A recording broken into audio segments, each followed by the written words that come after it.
Familiar ba kayo sa Mount Kulugod Baboy, guys? Because for today's video, we're going to Mount Kulugod Baboy. So, let's go! So, ayan nga mga Mars. Medyo late na kami nakaalis ng bahay dahil gawa nga ng puyat ang mga person at umattend ng family reunion. 2 PM na nga siguro kami nakaalis ng bahay. Kaya naman, ayan, nung dumating kami sa area is madilim na. And nag-night hike talaga kami kasama ang mga bata. Good thing here is 10 to 15 minutes lang yung hike papuntang campsite, mga Mars. Kaya konting-konting lakad lang kami paakyat. And then, ayan na, nakarating na kami and mag-set up na kami agad ng super duper giant tent namin. With the help of super duper giant Kuya Enzo and friends. And of course, with the help of these super duper cutie makulit na beshi niya. So, ayun, pag akyat namin dun, guys, ramdam na namin na malamig. Kaya, ayan, tingnan nyo, naka-jacket talaga yan si Arya. Since gabi na nga, kaya palamig na palamig yung climate. And after nga natin mag-set up ng patent, syempre, ang Team Kitchen is preparing for our dinner. While other friends are still fixing their tents.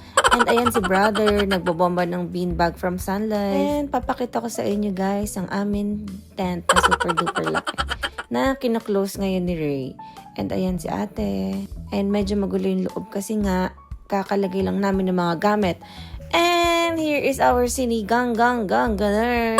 Naging tradisyon na talaga ang pagluluto ng sinigang na baboy sa tuktok ng Mount Kulugod Baboy, mga Mars. Hindi talaga mawawala yan kapag nagpupunta kami here. And syempre, the more gulay, the merrier. And 2 versions pala ng sinigang ang aming ginagawa tonight. Isang normal sinigang ang isang abnormal na sinigang. Charot! And of course, the more veggies, the yummier. Yum! And ito na nga yung sinasabi kong isa pang version, mga Mars. Ang red sinigang. And syempre yung iba nag-chill na, relax na habang naghihintay sa ating dinner.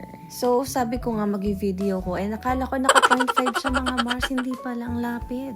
So, ayan, meron din pala tayong TJ hotdog, mga Mars. And kalumpit lang ganisa, mga Mars, na super garlicky and yummy. Also have KFC chicken, yan, para sa mga baget. And ayun na nga, mga Mars, luto ng ating sinigang ganer. Nakain na tayo finally at super gutom na ang mga persons. And syempre, meron tayong sausawan na patis with sili. And ayan, kakain na kami, mga Mars. And after that, socialization night. So, tapos na nga kami, mga Mars, kumain. At sa sobrang gutom nga namin, hindi na namin na video at napakita sa inyo yung bawat subo na para bang hinahanap nyo pa sa amin. Charot!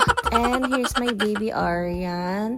Yan, naglalaro siya ng balloons. And sinulat-salatan niya na Aryan at Mount Kulugod Baboy 2025. Noon. Sobrang nakakatuwa lang kasi nakasama yung mga bata.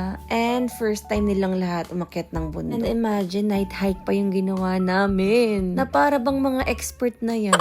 So anyway, highway. Nagpa-foggy na talaga, mga Mars. Halatang-halata naman sa video. And ayan si Aryan, super duper busy naman ng person. And nakapag-set up na tayo for karaoke night. Let's go, Kuya A. Kantang-kanta yarn. And of course, to make this trip so special, luluto na rin tayo ng steak sa tuktok ng bundok. At syempre, birthday din ni Kuya Bry. Happy birthday, Kuya Friendship. And the rest is history. So yan, nag-inuman na kami. Natulog, nagligpit, and ito na yung kinabukasan. And pagkagising nga, mga Mars, umakyat agad kami ng pinakatuktok. Super foggy and ang lamig-lamig. So, ayun lang for today's video, mga Mars. If you wanna try this mountain, it's super friendly. Caring ng mga bata. So, ayun lang. Share. Bye-bye!